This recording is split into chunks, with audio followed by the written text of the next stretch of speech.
Hi guys, welcome back to our channel, MyGamerAcademia.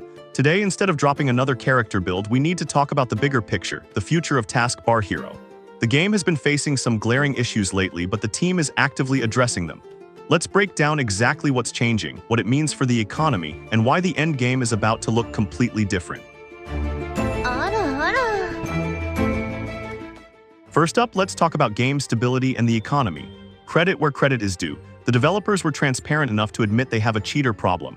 They've been dropping the ban hammer and adjusting restrictions to protect the player economy. The biggest culprit is exploiter accounts generating high-tier items out of thin air and trying to sell them in the market. Fortunately, the devs stated they are almost done fixing these major cheating loopholes. Because the market is finally stabilizing, they announced that highest-grade market trading for celestial grade and higher-tier items will officially open within July. Personally, I view this as a massive win if they can keep the item generators at bay. Now, what about bots and multi-accounts? Honestly, looking at other MMORPGs, total prevention is almost impossible nowadays with the rise of AI and advanced automation. The good news is that standard bots don't damage the economy nearly as violently as literal illegal item generation. So if the devs can block the item hacks, we're in a much healthier spot. Now let's address the elephant in the room: meta balancing and difficulty. Right now, a huge wave of players has hit Torment difficulty, camping out in the endgame and causing item values to tank. But did you guys notice something weird yesterday? An unannounced update went live, and suddenly certain solo ranger runs started failing, while the dominant sorcerer, ranger, and priest meta felt noticeably slower to clear. The devs didn't explicitly patch note this, so it easily could have been an unintended bug during their recent sweep. Either way, an official massive balance overhaul is locked in for Q3. Under these official balance issue fixes, the team is completely reworking defense mechanics, buffing underperforming character abilities to vary the meta rather than just nerfing the top tier, and increasing the drop rates for high-grade equipment and accessories from act bosses. To completely change up our builds, they are introducing brand new runes, new character skills, and level 90 equipment featuring entirely unique stats. For example, they're adding tank gear that allows a player to intercept and absorb a portion of the damage dealt directly to their allies. To give us a real place to test these builds, they are adding a new zone called the Plaguelands alongside 4 new dungeons. These maps sound absolutely epic.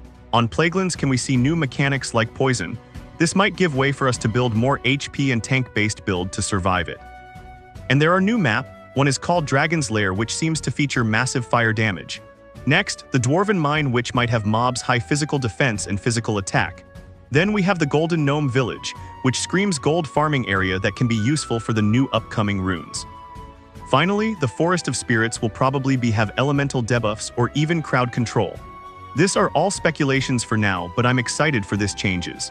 With a massive meta shift underway, it makes you wonder what that unannounced new character class for 2027 is going to be.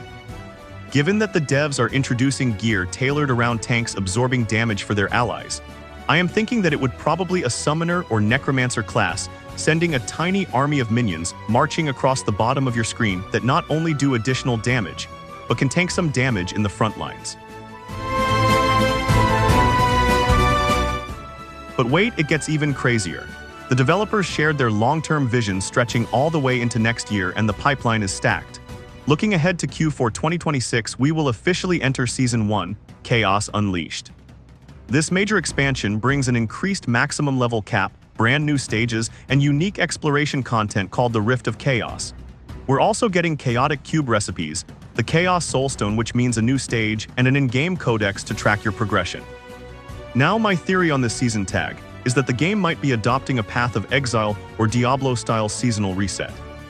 I know this can be incredibly controversial because nobody likes seeing their hard-earned progress wiped, but from an economic standpoint, it keeps the game alive, stops players from permanently stagnating at the endgame, and gives the market a fresh, healthy restart every few months. And if you think 2026 is busy, look at how the game evolves in 2027. First up is the highly anticipated Ascendancy system. If you've ever played Path of Exile, you know exactly how massive this is. In Path of Exile, Ascendancy is a subclass specialization system where completing specific endgame trials unlocks a highly powerful secondary passive skill tree that completely evolves your base class, like a witch transforming into a specialized necromancer or elementalist. Correlating that to Taskbar Hero, this means our base sorcerers, rangers, and priests won't just hit a level cap wall. They are going to branch out into hyper-specialized roles. On top of that, the roadmap introduces Enigma Cube recipes, which means there would be better ways to craft Celestial and above grade tiers, and there might be new grade tier above Cosmic. This allows us to combine incredibly scarce endgame materials to craft ultimate, build-defining gear that sits entirely above the current loot pool.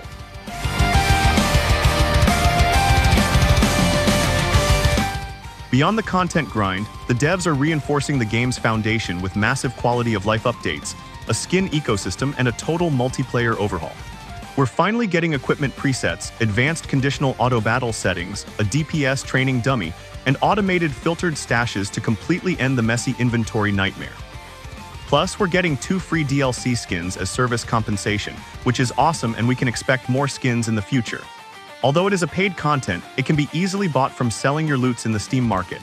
But the real game changer is the transition to a full MMO with raids, guilds, and in-game chat running right at the bottom of your desktop.